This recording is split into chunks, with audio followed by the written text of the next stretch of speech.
All right.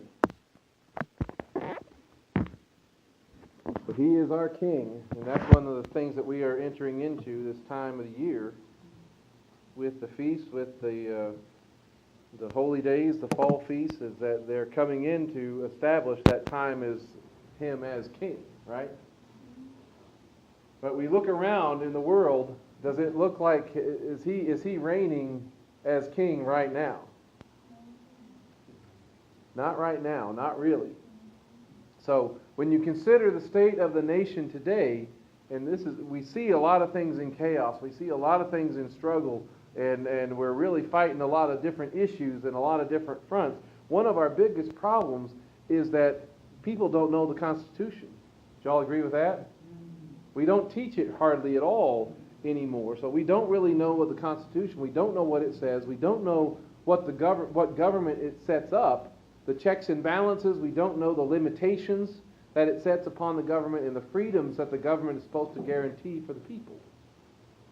We don't know those things, or the generations, y'all might know them, but the younger you get, the less education you've had on the Constitution itself. And so because people don't know the terms of the Constitution, the federal government has gone far beyond its limits that have been placed on it by the Constitution, because we don't know or understand the freedoms outlined in the Constitution for the people and the Bill of Rights and such. We don't even realize when those freedoms are violated or taken away. It's as if we don't include ourselves in the Constitution anymore or the Bill of Rights. Well, that was good for their day. It's not really relevant to us today. So many people want to dissociate themselves from that generation, right? You hear all the attacks on the early founders of the country, that they were not perfect people, that all the different things, and so we don't understand the fight that it took to secure the rights that we have. We don't understand what's required in order to keep them. So many people want, like the Antifa and the different groups, they want to replace them with something else and just start over. So essentially, a piece of paper, the Constitution, attempts to testify to us today. And the danger for our nation is that we're not listening, right? We don't like to include ourselves in the terms of that Constitution because we think we're better, we think we're smarter, we think we're beyond that. And so if we don't include ourselves in that piece of paper, does that mean that we're exempt from the responsibilities and consequences that are in it? No, just because we don't think so. And see, that's what makes this Torah portion interesting. Look over in 29, Deuteronomy 29. We read this verse earlier, verse 13. He's talking about you're standing before Adonai, your God, Adonai Elohim, or Yahweh Elohim. We're standing before that, and you're crossing into the covenant, these terms of these that you're cutting today, that confirming that we are his people, that he will be our God. Then verse 13 says, not with you alone am I cutting this covenant and this oath, but with whomever is standing here with us today before Adonai our God. So it wasn't just the men, it wasn't just the women, it was the children that were there, it was the foreigners that had joined them and different things. If they're standing before them, they're coming into, he is allowing them to be included in this. And then he says, and with whomever is not here with us today. So, and that's an interesting phrase. So even people who are not here, even people who are not physically present in that moment, are going to be included in the terms of that covenant. Now, what kind of people is he talking about there? Isn't he speaking into the future, essentially? He's speaking into the future for those who might not be there physically, but they are going to be there because they are descendants of those that are standing there.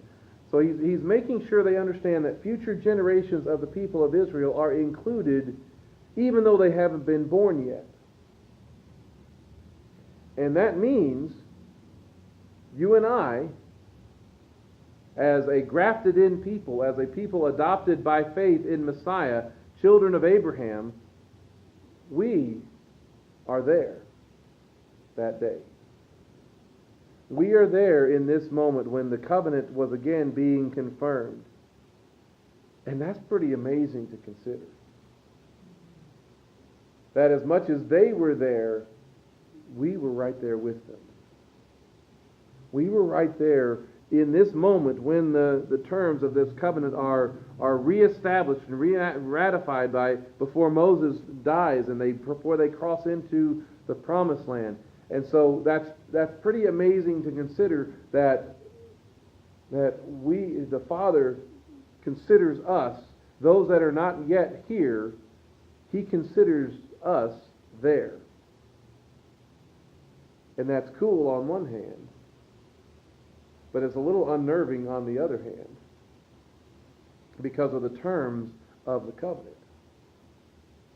And just like we don't know the Constitution in our day, most of us who claim the name of Christ, claim the name of Messiah, don't know the terms either.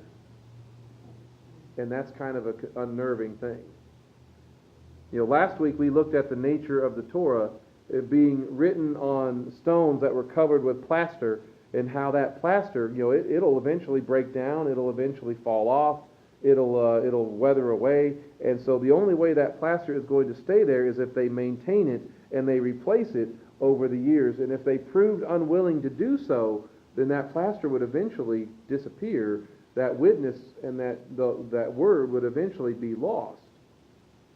And so it says something about those future generations that have forgotten or neglected to maintain it. It says something about those generations that if they've neglected the testimony, it's as if they don't realize they were included in the covenant. And the danger is, you did read that one. The danger is, if they don't realize they are included in the covenant, then are they going to keep the terms or not? They're not typically going to keep them. Well, look what happened in the 60s when they started taking the Word of God out of school. Sure. Look at the kids nowadays. Mm-hmm. They don't know right anymore. The more we remove the Word of God, the less influence it has on our culture, on our society, on those coming up. And so it's no wonder that we act less and less in line with it. Lawlessness. So yeah, lawlessness. So if we don't realize we're included, we won't keep the terms. And if they don't learn the terms of the covenant, they won't be able to keep it. And if they don't keep the covenant, they won't experience the blessing of the covenant. And if they don't keep the covenant, they will only experience the curses of the covenant. And that's the state that we face, because we know that we have not kept the covenant. We know that we sin. We know that we break it. And we know that, as James talks about, if you have stumbled at one point, then you are guilty of doing what? Breaking all of it. Right? So we are covenant breakers. But here's the thing. If you consider yourself a follower of Messiah, you must understand that we've got to include ourselves with, and we've got to understand what Messiah was doing, because Messiah was there that day, wasn't he? He was there that day, included in the future, or included in that generation in two ways. Because in reality, Messiah was on both sides of that covenant. He was there as Elohim the Son, the Word of God, establishing the Torah with his people. But he was also there in his humanity, as the Word made flesh, as a descendant of Judah, son of David. So Messiah was there on both sides of that covenant. And I think that's an interesting concept. And so he was there as a representative of both sides, God and man. His ministry is well, that was one of the things I was going to read here. This is something I forgot. This is, well, we'll come back to that. I thought I had forgotten something and skipped something, and I hadn't. So he was there as a representative of both sides. So his ministry, if you're a representative and you're included on both sides of the covenant, are you ever going to be about negating the terms that he was a part of making? Does it make sense that you would negate the covenant or negate the terms or negate and encourage people to to not worry about the terms that are agreed upon when he's somebody who is agreeing on both sides.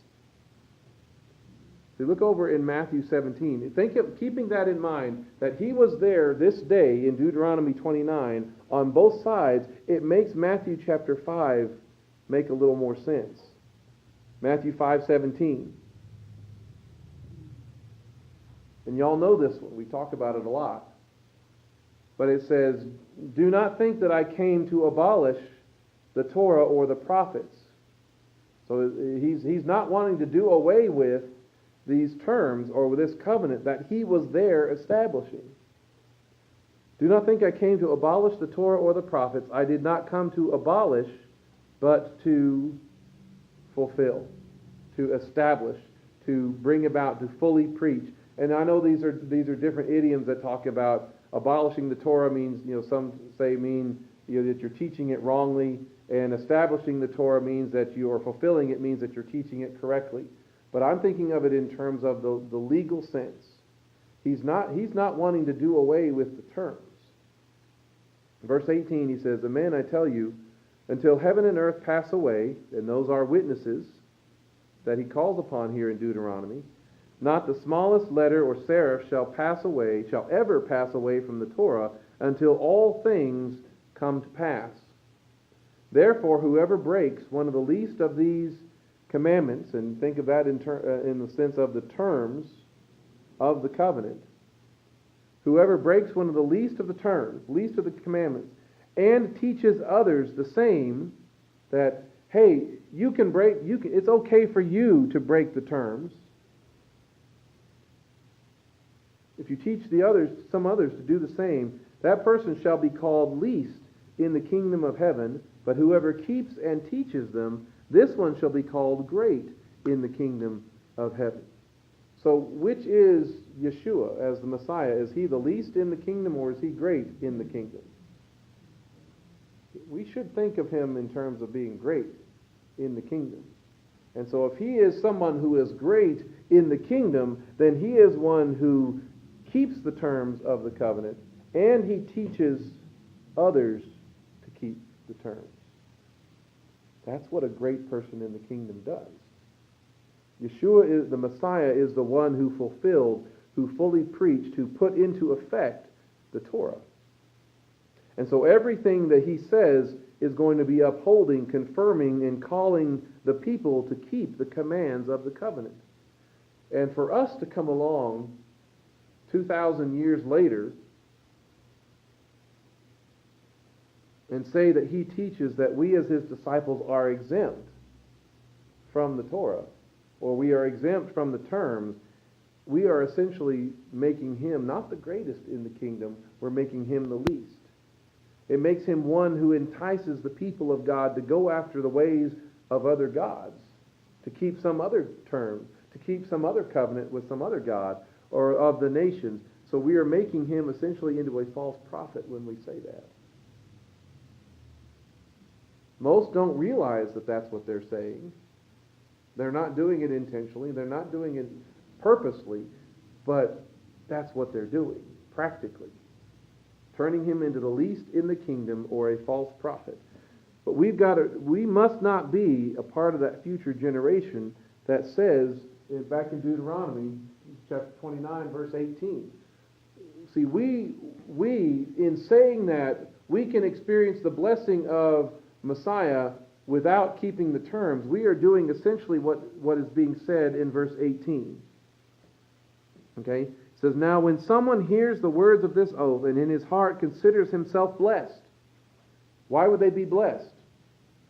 Because they think they're keeping, or they think they're living in the blessing of the covenant. Okay? "Thinking, shalom will be mine, even though I walk in the stubbornness of my heart." So does the stubborn heart keep the terms? No.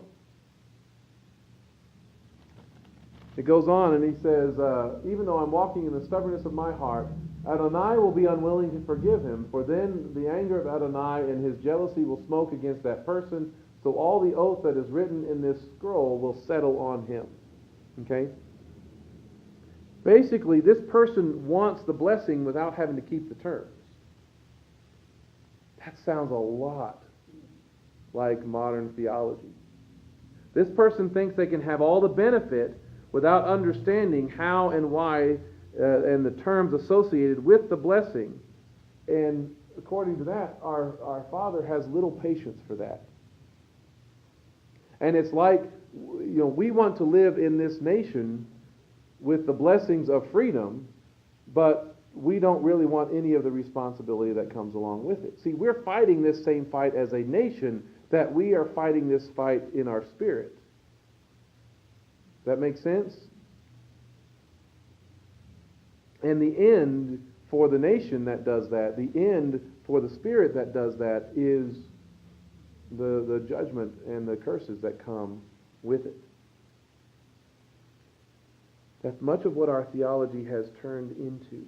People who want the blessing and nothing else, who want to be served but not served, to experience the blessing of citizenship, so to speak, without any of the requirements of citizenship. Does that make sense? Well, and again, that's all a part of where we are as a nation. Fighting these fights in our laws is a symbol, really, of where we are in the Spirit. Okay, so now, in Yeshua, well, this is something that we know. In Yeshua, we are set free from that curse, correct? We're set free from the terms of the curse, but it's not so that we can continue to walk in disobedience.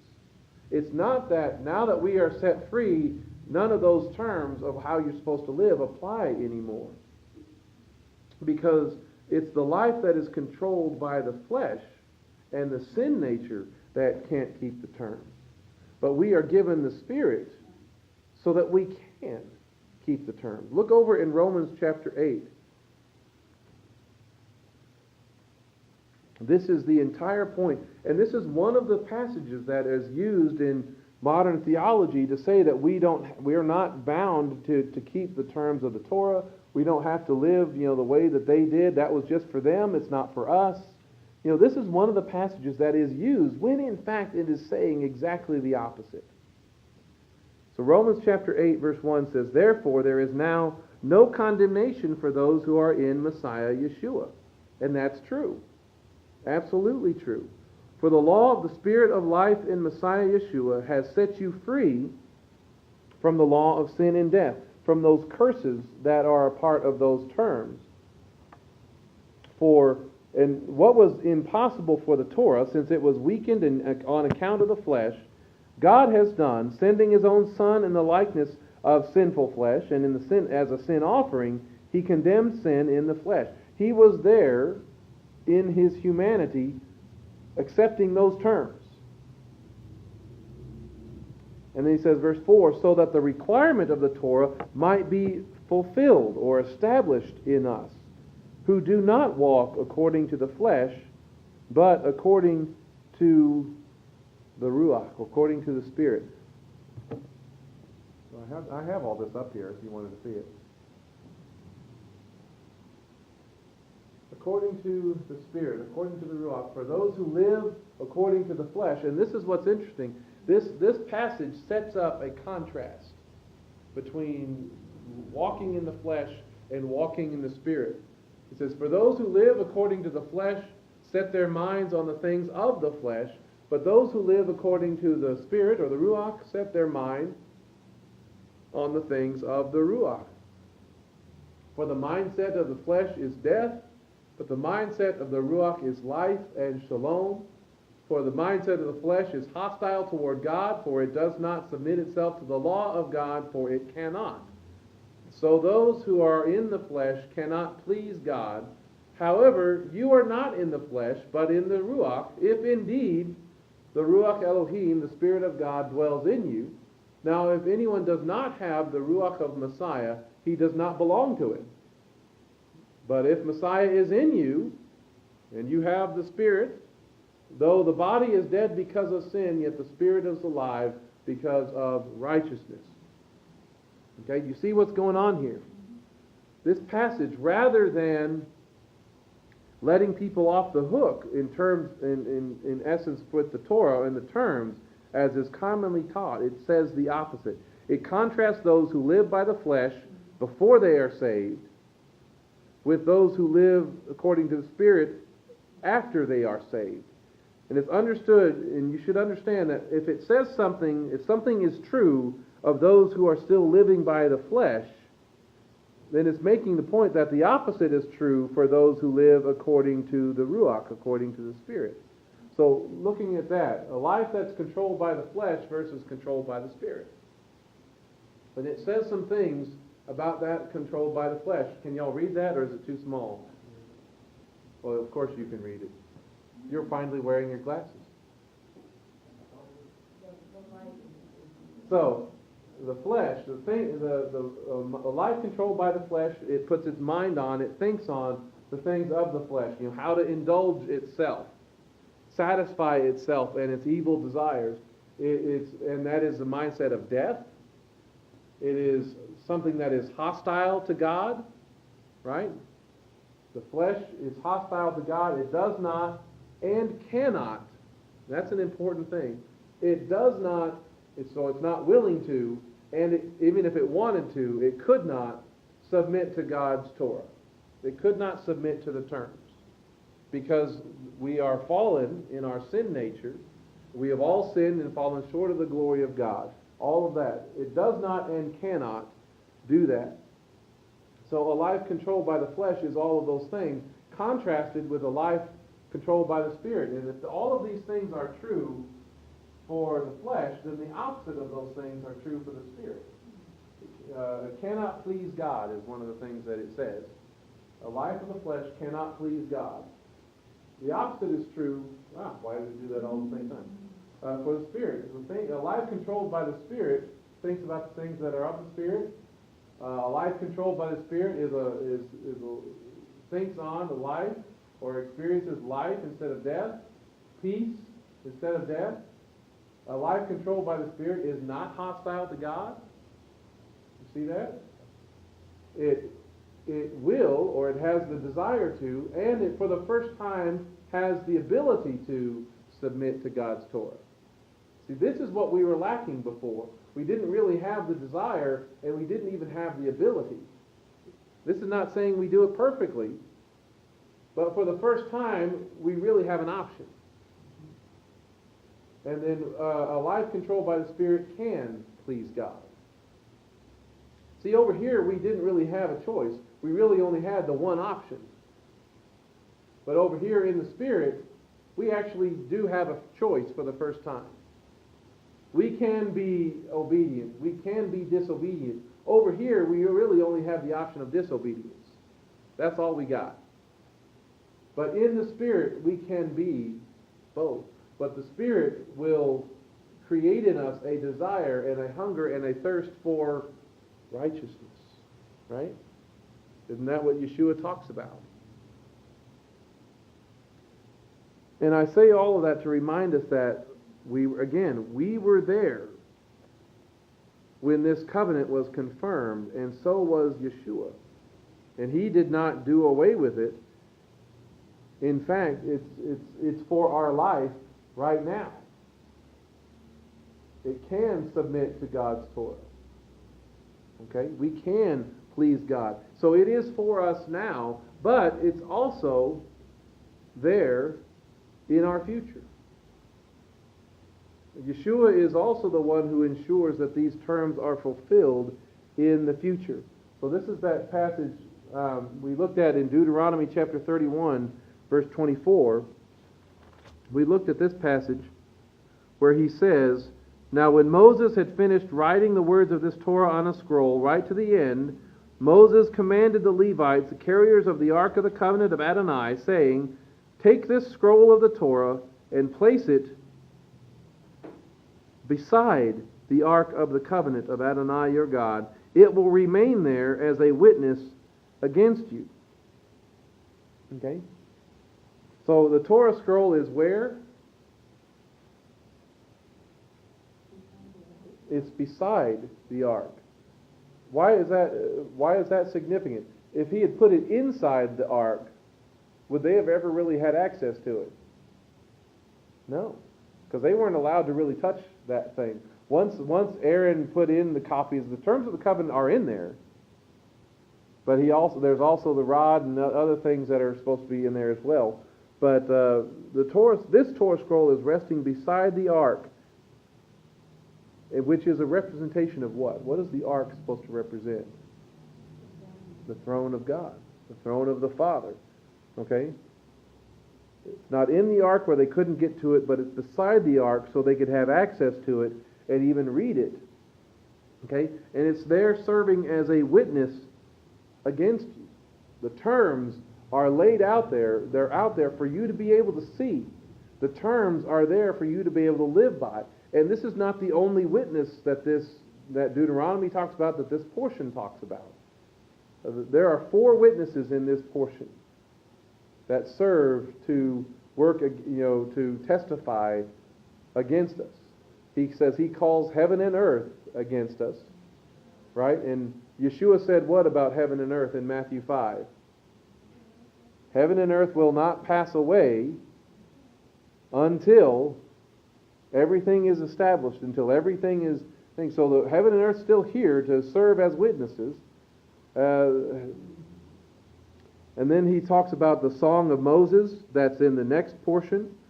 That he says, now when many evils and troubles have come on them, this song will confront them as a witness. That's verse 21. Okay, so it's all that is supposed to serve as a witness. But how many times have you heard the Song of Moses preached? Probably not very often, and I'm just as guilty of that. That's supposed to be a witness. And then he talks about this Torah scroll that is there resting beside the ark, the throne of the Father. It's out where they could see it. It's out where they could get to it. It's out where, if there's any question what the terms are, they would be able to look it up and realize whether they are keeping the terms or not. And then that shows up again. We see that scroll showing up again in Revelation. Revelation chapter 5 says, I saw in the right hand of the one seated upon the throne a scroll written on both the front and the back, sealed with 7 seals. Now, aren't most of the Torah scrolls these days written front and back? I'm not sure how that works. They're just on the one side, aren't they? They unroll it. But this one has the terms on both sides. And since it's also seated there, it's sitting there by the throne, it's also, whenever the king wants to reach down and pick it up, doesn't he have the authority to reach down and pick it up? And it's like he's holding it there. It's like, guys, you're forgetting something. We have a contract. We have a covenant here. It's a double witness. Written on both sides for second witness. Yeah, okay. That's a good point. The 10 Commandments were written on both sides. Yeah. So it's like it's sitting there. We think of it in terms of it's there so that we can gain access to it, but it's also there for the king to be able to reach down and pick it up and say, you're forgetting something. We had an agreement. And you were there. You were there when this agreement was made. So he saw in the right hand of the one seated upon the throne, written on both front and the back, sealed with 7 seals.